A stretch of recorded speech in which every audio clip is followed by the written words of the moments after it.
গত নিশীতে আমার লোকে কিনা আমি খেতে দিয়েছি, তাই আমার উপর অভিমানী করে আমার লোকে তুমি না ছোটবেলা থেকে আমার লোকে করে তাই শুধু একেবারে দেখে দাও,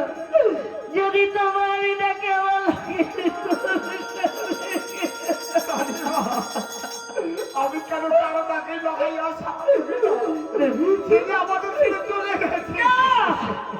না জানি না, এতে পারে না, আমার লোকাই আমায় ফেলে করে দিয়ে চলে যেতে পারে না। তুমি মিথ্যা বলেছো দাঁড়ি, তুমি মিথ্যা বলেছো। তুমি পারলে দাঁড়ি এত বড় মিথ্যা কথাটা আমার সাথে